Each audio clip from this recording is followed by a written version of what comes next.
Super Mario Bros. 3 was one of my favorite games growing up. It's been a long time since I've played it, so I wanted to try to learn the speedrun. Seeing that it's only 3 minutes, I figured it'd be easy. Let's see, all I'd have to do is... Oh. I'll pass on that. This one's more my speed. The any percent with no wrong warp was a 10-minute run. It'd only be that fast if I was playing the game perfectly. And let's just say, I probably won't. For my first run, I decided that I would have to beat the game to prove that I could finish a run. Like all Mario games, you start at 1-1. It's pretty basic as far as first levels go. The hardest part being getting over the piranha plant at the start. But I'll get to that later. In 1-2, the enemies are mostly Goombas, and it's one of the shortest levels in the run. 1-3 is where we get introduced to the Boomerang Bro. I somehow dodged that, just to get hit by a Goomba 2 seconds later. This is the first level where you have to go out of bounds. You hold down on the white block and sprint towards the end to get the first warp whistle.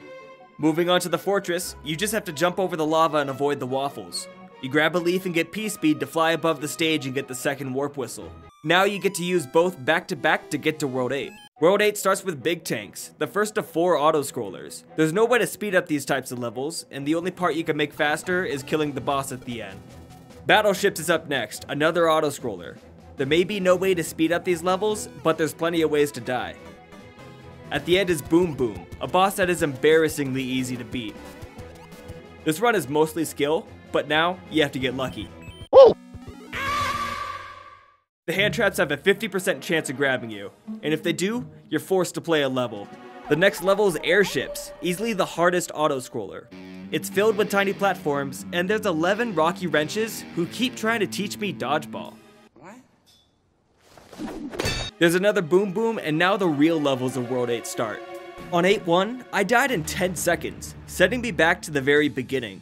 The auto-scrollers don't respawn, but the hands do. I made my way back to 8-1 just to find some very creative ways to die. Oh. I died 13 times before I finished the level for the first time. Oh, is that it? Is that it? Oh my god. Finally. I moved on to 8-2 and I tried to play it safe, but I completely fumbled. No! No, do I have to go back?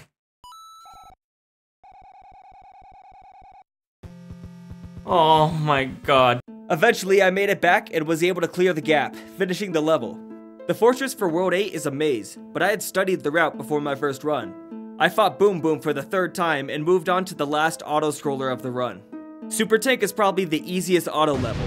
You're dodging very slow cannonballs, and it's barely longer than a minute. You just have to beat Boom Boom again and... Oh. Okay. Well, that's no problem. I'll just beat Super Tank again and... Oh. Alright, damn. I got it on the 3rd try and started the final level. I thought I'd be done in the next few minutes, but apparently I had other plans. I'm speechless. I can't believe I just did that. I died 9 more times before I beat 8-1 again.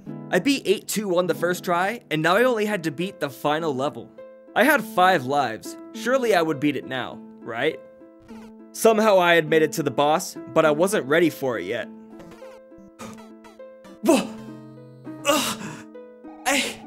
I didn't think it could get me in the hole. I died some more stupid deaths, and I got a little upset. What am I doing? What the fuck is wrong with me? I had to start over again, and I began to crumble. Why? Why am I so bad at this video game? I had more stupid deaths. I am the worst. And I got so upset, I had to talk myself down.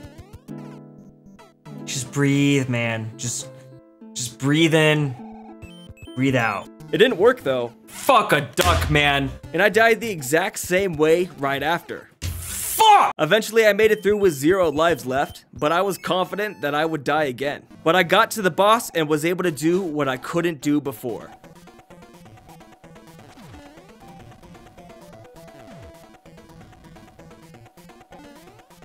Oh, that's exactly why I didn't want to be in the corner.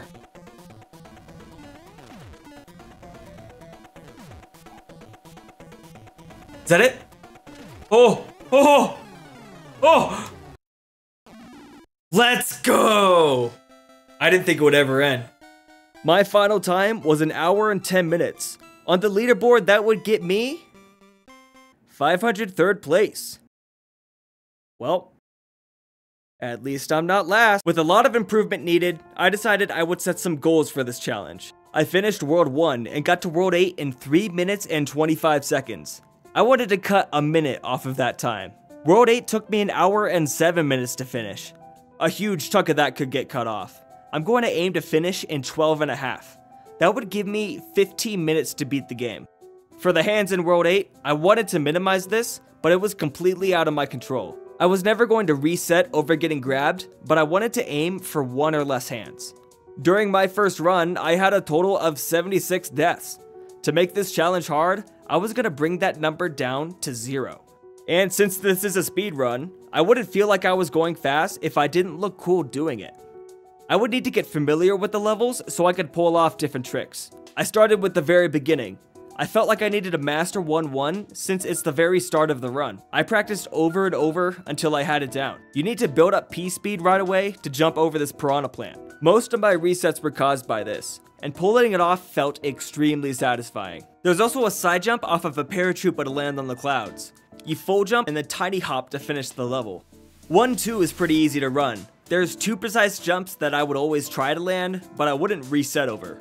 1-3 was hard for me. The boomerang bro will either move forwards or backwards, which makes me not have a consistent route. I would always try to land this cool looking jump, but most of the time it would look like this.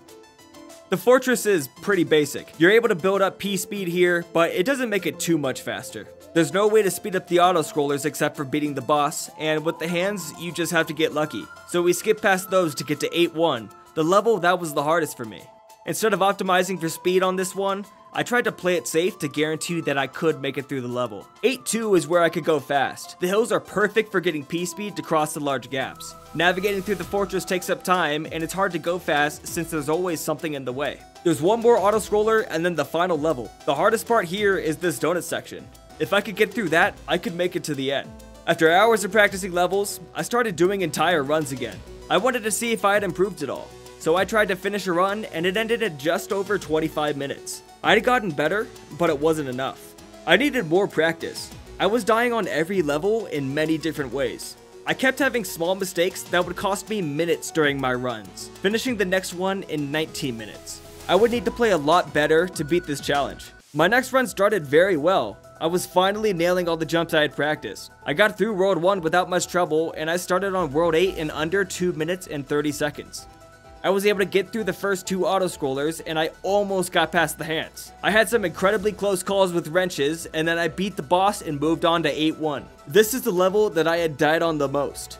I tried to play it safe, but at this jump, I almost lost it all. I just had to keep pushing through until the end of the run. I cleared the gaps and moved onto the fortress. At this point, I was a lot more focused on not dying than going fast. The last auto-scroller was the same as always, and now all that was left was the final level. I had still not died up to this point. I needed to beat the level without dying to finish this challenge. I grabbed a 1-up even though I didn't need it. I think I grabbed it due to all the trauma of my past runs. I slowly climbed up to the top and navigated across the final lava pool to be met with Bowser. I just had to make him land in the same spot 3 times and the run would be over.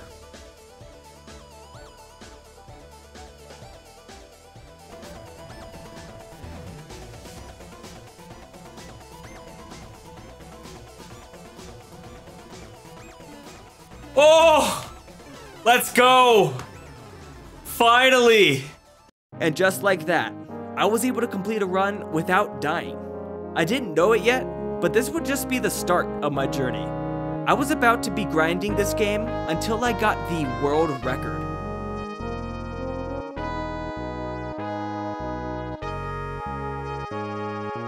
Just kidding. Ha ha ha. Bye bye.